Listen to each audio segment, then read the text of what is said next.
Spike class as में आप सभी का एक बार फिर से स्वागत है। देखिए, आज मैं आपसे डिस्कस करूंगा क्यूबेन मॉलिक्यूल। क्यूबेन मॉलिक्यूल में सिमेट एलिमेंट अप्लाई करना और अप्लाई करने के बाद देखेंगे इसमें कौन सा पॉइंट ग्रुप होगा। तो क्यूबेन मॉलिक्यूल के लिए मैं एक लाया हूँ मॉडल, देख लीजिए। ये एक्चुअल में घन होता है क्यूबेन मॉलिक्यूल, है ना। तो ये आपको ये घनाभ जैसा दिख रहा होगा, लेकिन इसको इक्वल मान लेना कि यहाँ से ये इतना इसका एरिया है ही नहीं, ठीक है। अब देखिए, जैसे अगर मैं इसमें बात करूँ आपसे कि ये अपोजिट फेस, तो 1 2 3 4 5 6 फेस है और 8 कॉर्नर, 1 2 3 4 इधर, 1 2 3 4 इधर, 8 कॉर्नर। और देखिए, अब एज की बात करें तो एक एज ये, एक एज ये, एक ये, कितनी होगी? 4 5 6 7 8 9 10 11 और ये नीचे वाली 12, टोटल 12 एज है। अब इसमें सिमेट्री में एलिमेंट अप्लाई करूं तो यदि मैं एक इमेजिनरी एक्सिस यहाँ से गुजारूं, यदि मैं एक इमेजिनरी एक्सिस यहाँ से गुजारूं इस कॉर्नर में से और इसके अपोजिट कॉर्नर के निकाल दूं, देखिए ऐसे, अगर मैं यहाँ से गुजारूं और इस कॉर्नर में से निकाल दूं ये, तो मुझे मिनिमम कितने डिग्री एंगल से रोटेट करना पड़ेगा? ये आपको ऐसा लग रहा होगा, एक एज ये जा रही, एक ये जा रही, एक जा रही, तो आपको ऐसा लग रहा होगा जस्ट लाइक अमोनिया, पायरामिडल। देख लो, ऐसा लग रहा होगा कि पायरामिडल शेप दिख रही है। तो इसमें क्या रहेगा? C3 प्रेजेंट रहेगा। क्या रहेगा? C3। तो यहाँ पर अगर मैं अपोजिट कॉर्नर से गुजारूँ तो क्या लगेगा? C3। तो ऐसे कितने कॉर्नर है? ऐसे मेरे पास कॉर्नर है 8। तो 8 में अपोजिट में जाऊँगा तो कितनी C3 हो जाएगी? 4। ये इधर निकल जाएगा, एक C3 इधर हो जाएगा, गोटेड। और बाकी एक इससे लगा दूंगा मैं यहाँ पर और एक लगा दूंगा मैं यहाँ पर। अब देखिए, इसके बाद लगा देता हूँ, ये भी लिख ही देता हूँ ताकि आपको ध्यान रहे। एक C3 ये और एक C3 ये, गोटेड। अब देखते हैं क्या इसमें C4 प्रेजेंट है। तो इधर देखो, अगर मैं इस फेस के सेंटर में से और इसका अपोजिट फेस के सेंटर में से होते हुए एक इमेजिनरी एक्सिस गुजारूं, क्या गुजारूं? Imaginary axis. तो इसको मैं 90 डिग्री पर रोटेट करूंगा तो मुझे इक्विवेलेंट कॉन्फ़िगरेशन मिलेगा। इट मीन्स अगर अपोजिट फेस के सेंटर में से होते हुए कोई इमेजिनरी एक्सिस पास किया जाए तो उसमें उसके थ्रू मॉलिक्यूल में एक्सिस ऑफ सिमेट्री प्रेजेंट है, वो भी कौन सी? C4। तो अपने पास टोटल कितने फेस है? 6 फेस। तो एक तो C4 यहाँ जाएगी, मैं कलर चेंज कर देता हूँ। देखिए, यहाँ से गुजारी ये C4, इसमें से निकल जाएगी। एक यहाँ से गुजारी ये C4 और एक सामने से, तो एक C4 ये है। अब ये है, देखो एक मिनट और, C4 हो गया। अब यदि ये यहाँ से C4 जा रहा था अपोजिट फेस में, क्या इसका परपेंडिकुलर सिग्मा प्रेजेंट है? बिल्कुल प्रेजेंट है। एक C4 ये जा रहा था, क्या इसके परपेंडिकुलर भी सिग्मा प्रेजेंट है? एक C4 कौन सा जा रहा था? ये वाला, ये वाला। तो क्या इसके परपेंडिकुलर भी है? देखो, एक तो ये था इसके परपेंडिकुलर, एक ये था इसके परपेंडिकुलर, एक ये वाला, तो इसके परपेंडिकुलर यूँ, क्योंकि यहाँ पर एक तो C3 है, एक C4 है। तो C4 के परपेंडिकुलर वाले सिग्मा ही सिग्मा H कहलाएंगे। क्यों? क्योंकि प्रिंसिपल एक्सिस के परपेंडिकुलर सिग्मा ही सिग्मा H कहलाता है। यहाँ पर प्रिंसिपल एक्सिस C4 रहेगी, C3 नहीं, नोटेड, क्योंकि इसका नंबर मैक्सिमम है। अब क्या इसमें C2 प्रेजेंट है? तो उसकी भी बात कर लेते हैं। तो देखिए, C2 के लिए अगर मैं इस एज के सेंटर और इस एज के सेंटर में से कोई इमेजिनरी एक्सिस पास करूं, कहां से पास करूं? दोनों के सेंटर। अब मैं 180 घुमा दूं तो मुझे इक्विवेलेंट कॉन्फ़िगरेशन मिल जाएगा। देखो, 180 से यूँ घुमाना पड़ेगा मुझे दोनों को सेंटर में, यानी अपोजिट एज के सेंटर में से एक क्या जा रही है? C2। तो इसमें से जा रही है एक C2, कलर चेंज कर देता हूं, एक C2 ये जा रही, अपोजिट एज निकल जाएगी। इसी प्रकार एक C2 ये जा रही, ये अपोजिट एज है, ये C2। अगर मैं ये करने के बाद एक एज मेरे पास ये भी तो है यहाँ पर, एक C2 ये जा रही, और इसी प्रकार कितनी होगी, 1 2, एक ऊपर से ले लूँ मैं और एक आ जाएगी सामने की, तो मेरे पास 12 एज है, टोटल 12 एज है। तो कितनी जाएगी मेरे पास C2, 6। तो मैंने 4 शो कर दी और बाकी मैं शो नहीं कर रहा हूँ, ये इधर से जाएगी इधर से जाएगी, आप समझ गए ना। अब इसके बाद देखिए आगे बढ़ते हैं, तो मैं अब क्या, और इसमें एक तो सिग्मा एच हो गया, इसके अलावा क्या सिग्मा भी प्रेजेंट है और सिग्मा एच के अलावा तो देखिए ये है, अगर मैं इस एज के पूरी एज को लेते हुए एक प्लेन गुजार दूँ यूँ काटते हुए, इस अपोजिट एज में से पूरी में से निकल जाएगा, तो ये प्लेन प्रेजेंट है कि नहीं, बिल्कुल ये पार्ट आधा हो जाएगा याद है। अगर मैं यहाँ से क्यों गुजारूँ, मैं तो यहाँ से यूँ लगाऊँ इस एज में होकर और इस एज में होकर निकाल दूँ, मैं तो इस एज में होकर इस एज में होकर निकाल दूँ, मैं तो इस एज में होकर इस एज में होकर निकाल दूँ। तो देखिए 1 2 3 इसमें निकल गया, ये 4 हो गया। अब बताओ बाकी कौन सा बचा, एक मैं सीधा यूँ काट दूँ और एक ये होता हुआ, क्योंकि ये भी तो एज है, ये एज इसमें काटता हुआ, और एक ये एज बच रही थी ना, इसमें काटता हुआ यूँ बीच में हो जाएगा। टोटल कितना सिग्मा, 6 सिग्मा। क्या है 6 सिग्मा, सिग्मा डी में कन्वर्ट होंगे या नहीं। तो देखिए इसी को समझो, मेरे पास C2 जा रही थी इसमें होकर इधर निकल गई, एक C2 जा रही इसमें होकर यूँ निकल गई, ये दोनों की दोनों C2 इधर से जा रही थी इसमें निकली, इसमें और जा रही थी इसमें निकली, सारे के सारे C2 मिल रही सेंटर पे। अगर मैं ये वाला सिग्मा लगा रहा हूँ, ये वाला सिग्मा लगा रहा हूँ, तो देखो एक C2 ये आ रही थी है ना, एक तो C2 ये भी आ रही थी और एक C2 ये भी जा रही थी। अगर ये सिग्मा लगाऊँ यहाँ, एक ये मान लो जाइए इस एज की आ रही थी, एक C2 और एक इस C2 इसकी जा रही। अगर मैं ये वाला सिग्मा भी लगाऊं तो ये क्या हो रहा है, 2 C2 को काटते हुए जा रहा। आप इमेजिन करना, हर एक सिग्मा 2 C2 को काटते हुए जा रहा है, तो ये क्या कहलाएगा, सिग्मा डी। तो इसमें कितने सिग्मा डी प्रेजेंट रहेंगे, 6 सिग्मा डी। अब बात एक बार और मैं अच्छे से एक्सप्लेन कर देता हूँ, सुनिए। अगर मैं C3 की बात करूं तो प्रत्येक C3 क्यूबेन के ऑपोजिट कॉर्नर में से गुजर रहा है। आप ऐसे याद रखो 8 कॉर्नर है तो 4 C3 हो जाएंगे। अगर मैं C4 की बात करूं तो प्रत्येक C4 अपोजिट फेस में से गुजर रहा है, तो अपने पास 6 फेस है इसलिए 3 C4 हो जाएगी। और यदि मैं आपसे C2 की बात करूं तो हर एक C2 अपोजिट एज के सेंटर में से जा रहा है। हर एक C2 के लिए 2 एज काम आ रही है, इसलिए 6 C2 होगी। और हर एक एज अपोजिट एज को काटते हुए सिग्मा जा रहा है, इसलिए 6 सिग्मा डी हो गए। और 3 प्रिंसिपल एक्सिस अपने पास C4, 1 2 और 3, तीनों के परपेंडिकुलर सिग्मा प्रेजेंट है, इसलिए अपने पास 3 सिग्मा एज भी हो गए।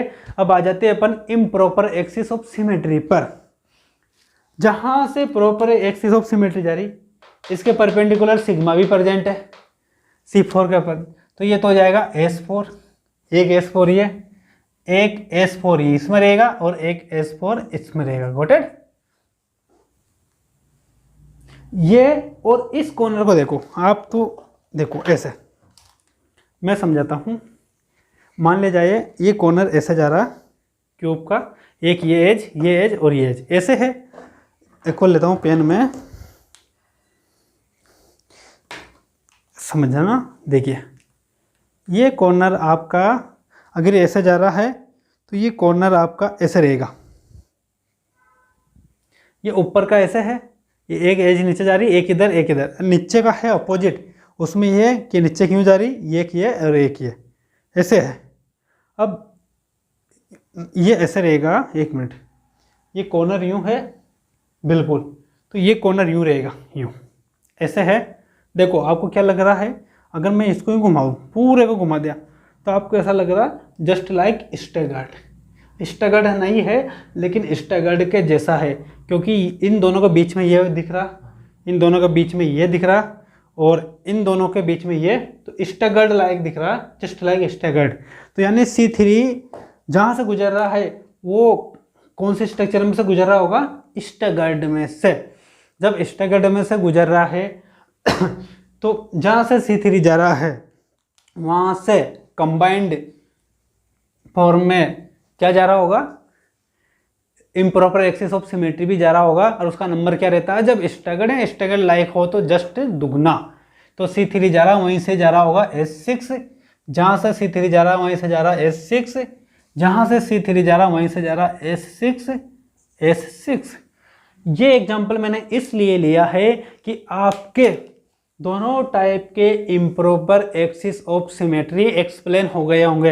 एक तो इक्लिप्स्ड वाले, जितना इसका नंबर उतना ही ये है, और एक हो गया जस्ट लाइक स्टैगर्ड वाला, दुगना नंबर हो गया। अब मुझे जो परपेंडिकुलर सिग्मा रहता है वो सिग्मा एच भी हो सकता है या सिग्मा वी भी हो सकता है, लेकिन परपेंडिकुलर सिग्मा होना चाहिए। ये प्रिंसिपल एक्सिस वाला तो S4 हो गया और दूसरी एक्सिस वाला S6 हो गया। अब ये हो गया। अब मैं सिमेट्री एलिमेंट आपको है ना सिग्मा लगा कर बता देता हूँ, सिग्मा एच कैसे गया, गॉट इट। तो इसके लिए एक स्ट्रक्चर बना देता हूँ छोटी सी।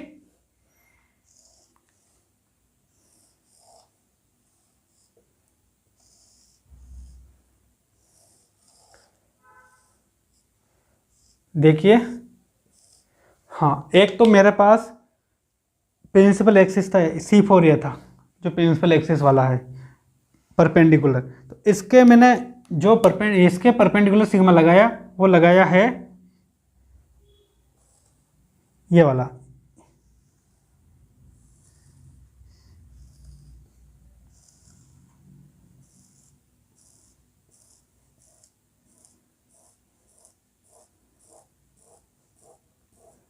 एक सिग्मा ये।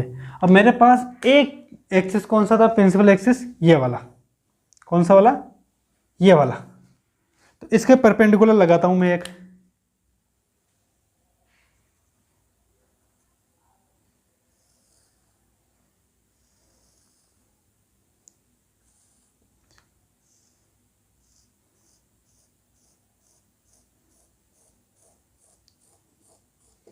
एक सिग्मा ये, इसका परपेंडिकुलर ये भी सिग्मा एच। अब बचा मेरे पास कौन सा, ऊपर से C4। तो इसके परपेंडिकुलर भी लगा देता हूं एक। इसका भी कलर चेंज कर देता हूं मैं। देखिए,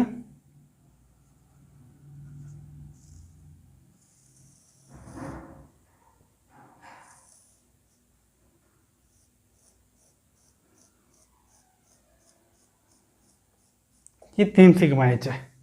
1 सिग्मा एच, दूसरा सिग्मा एच और तीसरा सिग्मा एच। 3 सिग्मा एच थे ये वाले। और यदि मैं इसमें वो वाला बताऊं तो ये तो बता ही दिया मैंने सिग्मा डी। तो अगर मैं इसमें सिमेट्री एलिमेंट्स की बात करूं, टोटल कितने मिले मुझे। एक तो आइडेंटिटी, मेरे पास C4 कितना है, 3C4, 4C3, 6C2, गोटेड।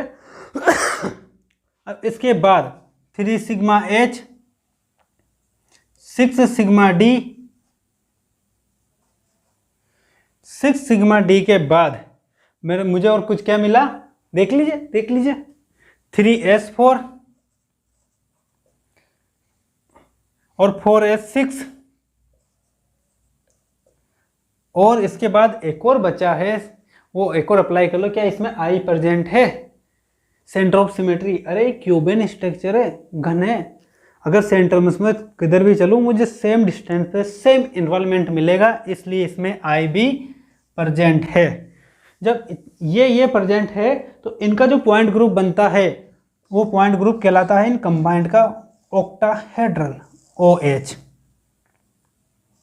तो इसमें जो क्यूबेन में पॉइंट ग्रुप प्रेजेंट रहेगा वो रहेगा ऑक्टाहेड्रल, OH, गॉट इट। अब देखिए, ये समझ में आ गया आपके।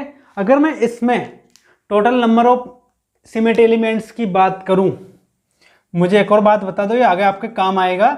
जैसे आप पोस्टुलेट पढ़ोगे या इनका एप्लीकेशन पढ़ोगे ना पॉइंट ग्रुप की, तब काम आएगा। Total number of symmetry elements कितने हैं इसमें बताओ, total number of symmetry elements, इनको सबको काउंट कर लेना, ये आएंगे 31।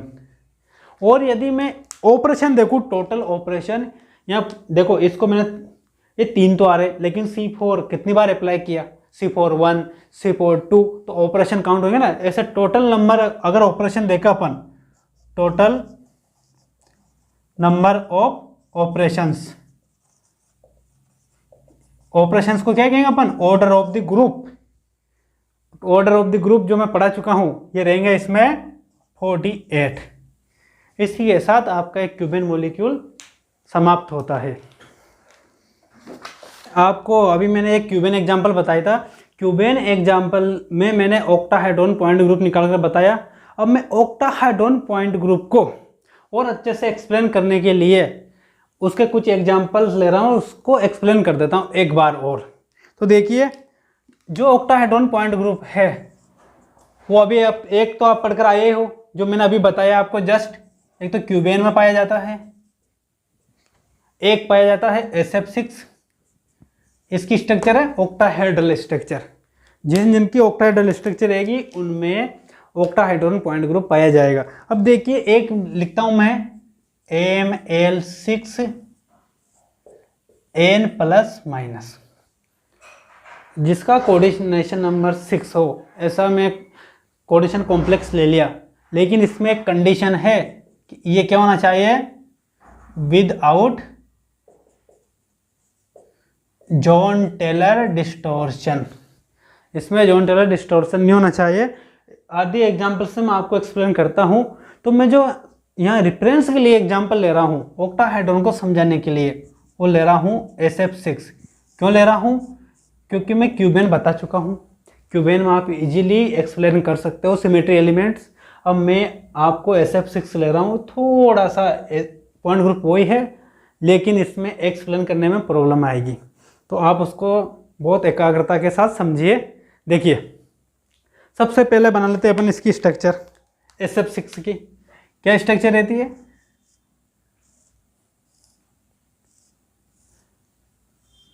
F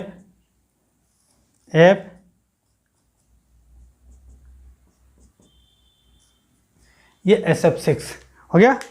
अब देखिए, मैं अगर इसको ही जोड़ दूं,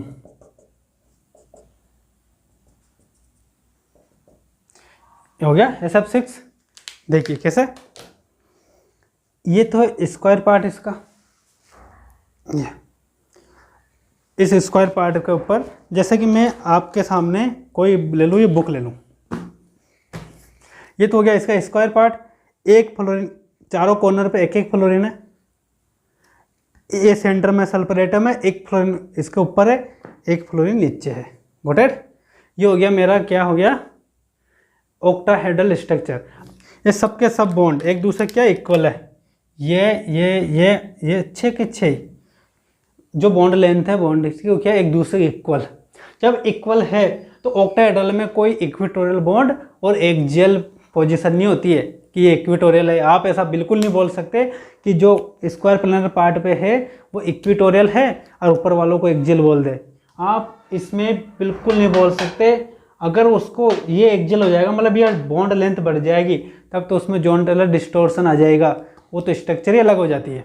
गॉट इट, ये याद रखना। अब बढ़ते हैं अपन आगे।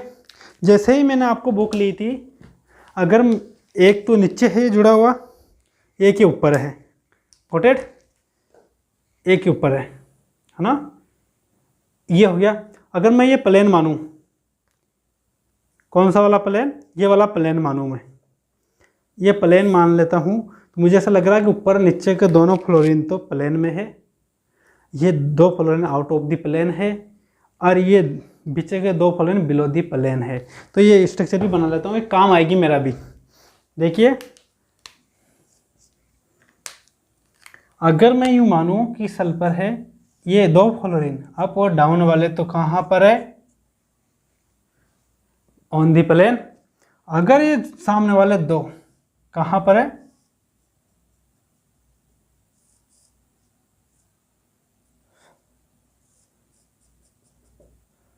अबव दी प्लेन, और ये पीछे वाले 2 कहाँ रहेंगे, बिलो दी प्लेन। तो अगर मैंने ये स्ट्रक्चर बनाई तो आप किसी कोई प्रॉब्लम होनी नहीं चाहिए, क्योंकि ये देखने का मैंने 3D में बना दिया वेज डेस्क के रूप में। Got it. अब मैं इसमें अप्लाई करूं सिमेट्री एलिमेंट, उससे पहले मैं इसकी एक स्ट्रक्चर और ड्रा कर लेता हूं।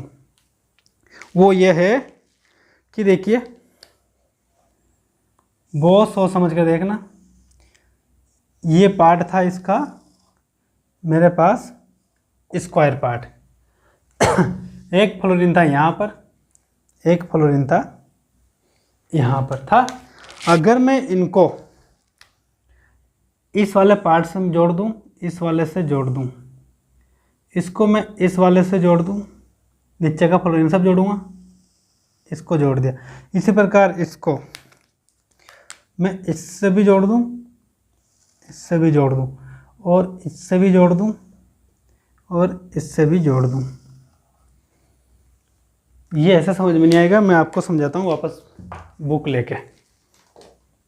ऑक्टाहेड्रल होता क्या है, ये ऊपर है। देखिए इसमें क्या होता है कि अगर मैं इस वाले कॉर्नर को इससे जोड़ दूँ, इस कॉर्नर से इससे भी जोड़ दूँ, इससे भी जोड़ दूँ, और इससे भी जोड़ दूँ, तो एक तो ऊपर बन गया मेरे पास। कितने फेस बन गए? 1 2 3 और 4 ट्रायंगुलर फेस बन रहे। क्योंकि इसको ऐसे ले लेता हूँ मैं, ये ऐसे था, एक ऊपर है, ये बीच में यूँ। अगर मैं यूँ जोड़ूँ, ये 4 कॉर्नर है मेरे पास, आप तो हवा में मानो, ये और ये क्या है, परफेक्ट स्क्वायर है। एक फ्लोरीन ऊपर है, एक नीचे है, तो ये चारों फ्लोरीन तो एक दूसरे से जुड़े हुए हैं। ऊपर का फ्लोरीन इससे भी जुड़ा, इससे भी जुड़ा, और इससे भी जुड़ा, इससे भी जुड़ा। इसी प्रकार ये नीचे का फ्लोरीन से भी जुड़ेंगे। तो 4 फेस तो ऊपर बन गए ट्रायंगुलर फेस, और 4 फेस बन गए नीचे। तो टोटल कितने फेस हो गए मेरे पास? 8 फेस हो गए। तो अगर मैं ऑक्टाहेड्रल स्ट्रक्चर की बात करूं, ये परफेक्ट ऑक्टाहेड्रल, देखो बीच में तो मेरे पास क्या है, सल्फर है, मैं लिख ही नहीं रहा हूँ। ये फ्लोरीन एक दूसरे से जुड़े हुए हैं। ऊपर का फ्लोरीन इनसे भी जुड़ा हुआ है, इनसे भी, चारों से जुड़ा हुआ कि नहीं। इस पर नीचे का फ्लोरीन भी चारों से जुड़ा हुआ है। तो मेरे पास अगर टोटल फेस की बात करूं, इसमें कितने फेस प्रेजेंट है, तो फेस आएंगे मेरे पास 8, 4 ऊपर और 4 नीचे। अगर मैं कॉर्नर की बात करूं तो कितने कॉर्नर आएंगे बताओ? बिल्कुल perfect, 1 corner, 2 corner, 3 corner, 4 corner, एक का ऊपर का कोना, एक नीचे फ्लोरीन का कोना, टोटल 6 कॉर्नर है। तो अगर मैं कॉर्नर की बात करूं इसमें, तो मेरे पास आएंगे 6। अगर मैं एज की बात करूं, टोटल एज कितनी आएगी, तो देखिए ये ऊपर और नीचे, ये फ्लोरीन ऊपर से कितने से फ्लोरीन से जुड़ा हुआ है, 1 2 3 और 4 एज है। इस पर नीचे 4 एज है, 8 होगी, और एक दूसरा जुड़ा है 9 10 11 और 12। टोटल जो एज आई मेरे पास वो आई है, एजेज कितनी आई है, ये फेसेज, कॉर्नर्स और एजेज कितनी आई मेरे पास, 12। Got it. अब अप्लाई करते हैं सिमेट्री एलिमेंट। ये तो था मेरा जनरल इंट्रोडक्शन, किसके लिए, ऑक्टाहेड्रल स्ट्रक्चर क्या होती है उसके बारे में। Got it. अब देखिए, अगर मैं इसमें, आपको ऐसा ही लग रहा होगा कि ये यूं है, एक परफेक्ट है, क्या है, ऑक्टाहेड्रल स्क्वायर प्लेनर है ना। देखो ये स्क्वायर प्लेनर है, ये यूं है, ये मैंने बता दिया, एक फ्लोरीन ऊपर, एक फ्लोरीन नीचे। अगर मैं ऊपर इस फ्लोरीन में से होता हुआ एक इमेजिनरी एक्सिस, इस फ्लोरीन में से होता हुआ, इस बॉन्ड में सल्फर में से होता हुआ, इस फ्लोरीन नीचे वाला फ्लोरीन में से होता हुआ एक इमेजिनरी एक्सिस पास करूं, तो क्या इस एक्सिस के थ्रू इसमें C4 प्रेजेंट है क्या? क्योंकि ये 2 फ्लोरीन तो यूं है, 2 फ्लोरीन यूं है, मैं ये वाला पास कर रहा हूं, मैं 90 पे घुमाऊं तो बहुत अच्छे से प्रेजेंट है। तो इसमें एक तो C4 ये प्रेजेंट है। Got it.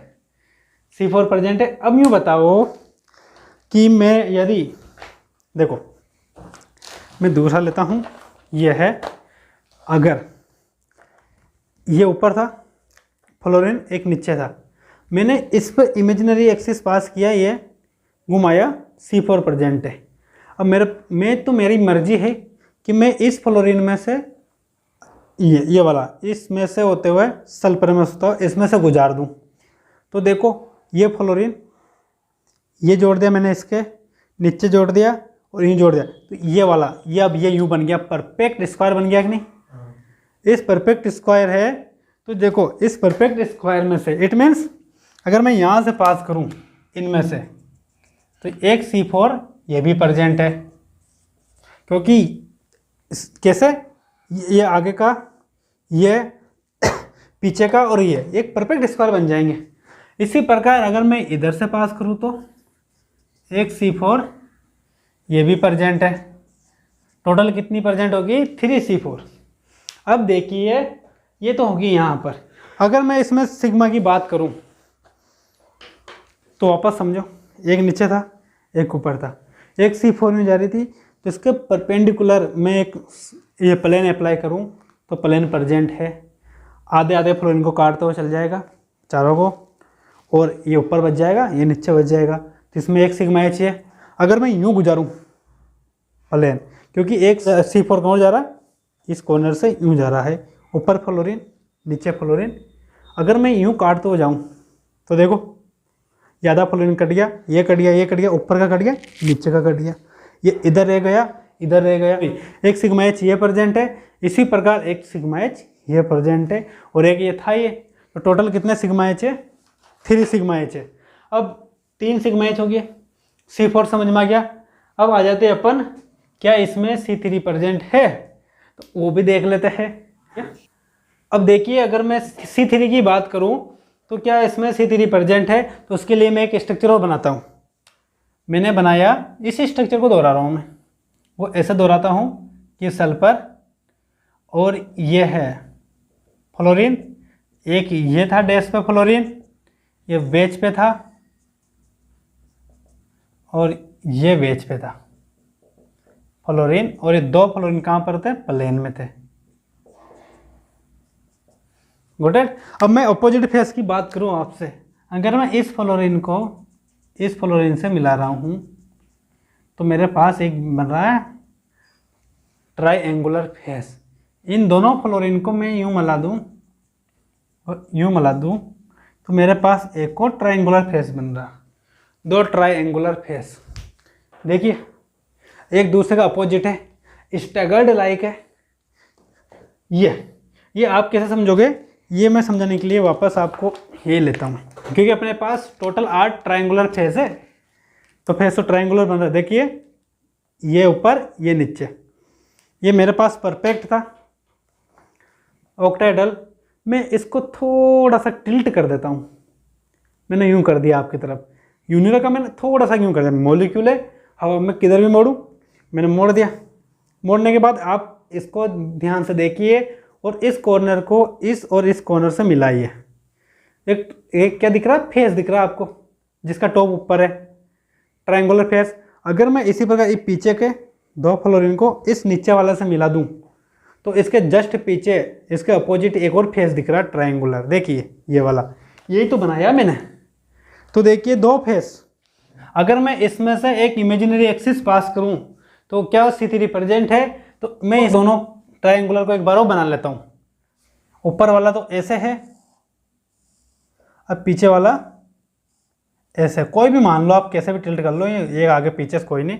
अब मैं इसमें से अगर इमेजिनरी एक्सिस पास करूं तो इसमें C3 प्रेजेंट है, इसके परपेंडिकुलर पास करूंगा ना तो इसमें C3 प्रेजेंट है। वो कैसे है? देखो जैसे ही मैं 120 पे घुमाऊंगा, ये तो इससे रिप्लेस हो जाएगा, पीछे वाला से रिप्लेस हो जाएगा, आगे वाला आगे से रिप्लेस हो जाएगा। मतलब आगे वाला अपने अकॉर्डिंग चलेगा, पीछे वाला अपने अकॉर्डिंग चलेगा, आराम से C3 प्रेजेंट है। तो ऐसे मेरे पास कितने फेस है टोटल? मेरे पास टोटल फेस है 8। जब 8 फेस है तो मेरे पास टोटल कितनी C3 जाएगी? 4, क्योंकि 2 फेस की एक C3 हो रही है, 2 अपोजिट फेस के सेंटर में से C3 जा रही है। अब आते हैं अपन C2 पर। क्या इसमें C2 प्रेजेंट है? देखिए ये ऊपर अपोजिट फेस में से मैंने यूँ गुजार दी तो C3 गई, यूं यूं यूं और यूं निकल गई। अब देखिए इसके बाद अगर मैं C2 की बात करूं तो मैं एज में से जाऊं, इस एज को 90 पर घुमा दूं, 180 पे सॉरी, तो C2 प्रेजेंट है, ऊपर का नीचे रिप्लेस हो जाएगा। इस प्रकार मैं इधर से और इसी प्रकार मैं बाकी सारी एज से घुमा दूं, ये वाली एज, ये एज, टोटल 12 है। तो अपोजिट एज में से जा रहा है मेरे पास C2। तो टोटल कितनी एज है मेरे पास, 12 एज थी, तो 6 C2 हो जाएंगे। यहाँ तक के एलिमेंट एक बार ड्रा कर लेते हैं थोड़े बहुत, फिर आगे बढ़ते हैं। इसमें यहाँ से तो गुजरा था C4, एक C4 ये और एक C4 ये, चारण ये C4 है, उधर बता दिया मैंने, इसमें बता दिया। अब मैं आऊँ C3 पे, तो मेरे पास ये अपोजिट, देखो ये ट्रायंगुलर दिख रहा है कि नहीं, ये पार्ट फेस दिख रहा है कि नहीं, तो मैं ऐसे ही शो कर देता हूँ कि यहाँ से जाता है C3, इसी प्रकार इधर से जाता है C3 कैसे पास होता है मैं समझा चुका हूँ। अब आते हैं अपन C2 पर। C2 की बात करी मैंने ऑपोजिट एज से, तो इट मीन्स यहाँ से जा रहा होगा C2, इसी प्रकार और एज में से भी जा रहा होगा, अपोजिट एज में से ये जा रहा होगा C2। टोटल कितने C2 जाएंगे मेरे पास, 6 C2। मैं सब का सब तो इसमें शो कर नहीं सकता हूँ, इसलिए मैं 3D में एक्सप्लेन कर चुका हूँ। अब देखिए आते हैं अपन सिग्मा पे, 3 सिग्मा एच हो चुके हैं। अब आते हैं बाकी के सिग्मा पे, इसको वापस लो, एक नीचे, बुक लेता हूँ बड़ी, एक नीचे एक ऊपर, गॉटेड।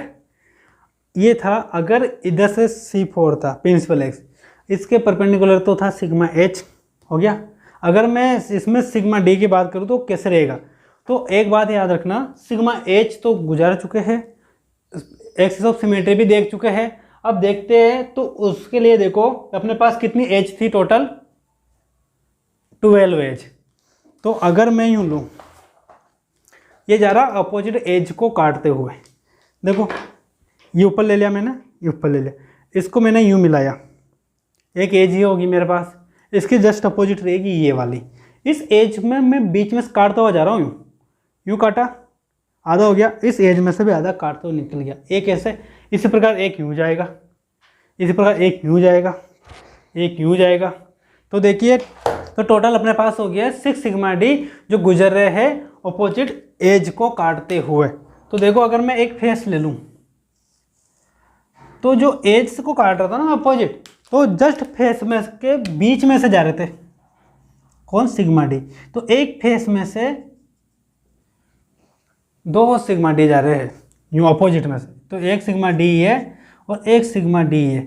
इसको और अच्छे से एक्सप्लेन करूं मैं तो देखिए एक और डायग्राम बनाता हूं मैं, ये रहा।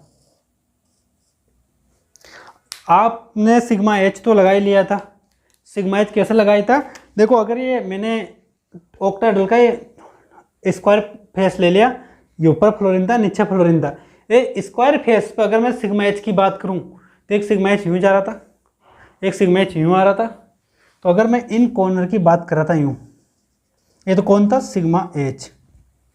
अगर इस कॉर्नर को यूँ चल रहा था तब भी क्या रहा था मेरे पास, सिग्मा एच। और अगर मैं यूँ काटूँ, अब जो प्लेन यूँ जा रहा है वो कहला रहा है सिग्मा डी, और जो प्लेन यूँ जा रहा है वो कहला रहा है सिग्मा डी। टोटल अपने पास तो 3 स्क्वायर फेस है। एक तो देखो इसमें देख लो, एक तो इनसे मिलकर बनेगा, ये देखो एक बनेगा किससे मिलकर, स्क्वायर फेस इससे इससे इससे और इससे मिलकर, एक स्क्वायर फेस बनेगा इससे इससे इससे और इससे मिलकर, 3 स्क्वायर फेस है। एक स्क्वायर फेस अगर स्क्वायर फेस का डायगोनली तो सिग्मा एच जा रहा और बीच में से काटते हुए सिग्मा डी जा रहे, एक स्क्वायर फेस में से 2 सिग्मा डी जा रहे हैं। अपोजिट एज को काट रहा हूँ ना, तो स्क्वायर फेस को बीच में से काटते हुए जा रहा, इमेजिन करना। और तो 3 स्क्वायर फेस है, टोटल कितने सिग्मा डी हो जाएंगे, 6 सिग्मा डी, गोटेड। तो अब इसमें मैं बात करूं आपसे कुछ और इसकी, देखो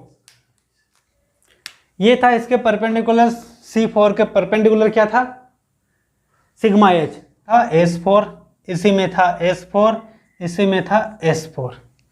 अब आ जाओ मेरे पास C3 में, स्टैगर्ड नहीं है लेकिन स्टैगर्ड जैसा दिख रहा है, तो यहीं से ही जा रहा है मेरे पास, जहाँ जहाँ C3 है वहीं पर क्या क्या जा रहा है, वहीं से ही S6 भी जा रहा है। क्या जा रहा है? S6। जहाँ पर C3 है उसी इमेजिनरी एक्सिस में से S6 भी पास हो रहा है। अब ये सिग्मा डी तो कैसे पता चला कि दो ये C2 को काटते हुए जा रहा, दो C2 को बीच में से काटते हुए जा रहा था। आप इमेजिन करना, अपोजिट एज में से तो जा रही थी ये, अपोजिट एज को काटते हुए जा रहा सिग्मा, तो दो C2 को बीच में काटेगा कि नहीं, इसलिए सिग्मा डी। तो अब इसके सिमेट्री एलिमेंट लिख लेते हैं कौन कौन से मिले अपन को। देखिए एक मिला आइडेंटिटी, फिर मेरे पास मिले थे कितने C4, कितने मिले थे 3 C4, फिर मिले थे मेरे पास C3 कितने 4 C3, फिर मिला मुझे C2 कितने 6 C2, फिर मिले मुझे 3 सिग्मा H और मिले थे 6 सिग्मा D, और फिर देखो C4 जा रहा था तो 3S4, फिर मिला मुझे 4S6, फिर मिला था मुझे क्या मिला था I, सेंटर ऑफ सिमेट्री। तो जब इतने एलिमेंट है तो इन सब का जो मिलकर जो पॉइंट ग्रुप बनता है वो पॉइंट ग्रुप कहलाता है OH, ऑक्टाहेड्रल। अब देखिए तो ऑक्टाहेड्रल पॉइंट ग्रुप हो गया। अब total number of symmetry element की बात करूं मैं, total number of symmetry elements कितने मिलेंगे मुझे, यहाँ मिलेंगे 31, काउंट कर लेना इनको 31। और यदि मैं टोटल ऑपरेशन की बात करूं, टोटल नंबर ऑफ ऑपरेशंस की बात करूं या ऑपरेशन की बात करूं, तो मुझे मिलेंगे, यानी कि मैंने कितनी बार परफॉर्म की है हर एक सिमेट्री एलिमेंट को। जैसे C4 है कितनी बार परफॉर्म किया, C3 है कितनी बार परफॉर्म किया, और मैंने 6 सिग्मा H कितनी बार परफॉर्म किया। इन सब को देखते हुए टोटल नंबर ऑफ ऑपरेशन होते हैं ऑक्टाहेड्रल के लिए, वो होते हैं 48। ये आपके जब आगे पोस्टुलेट ऑफ ग्रुप पढ़ोगे, मैट्रिक्स ट्रांसफॉर्मेशन पढ़ोगे, तो वहाँ पर ये चीज़ें बहुत काम आएगी। इसी के साथ आपका ऑक्टाहेड्रॉन पॉइंट ग्रुप फिनिश होता है।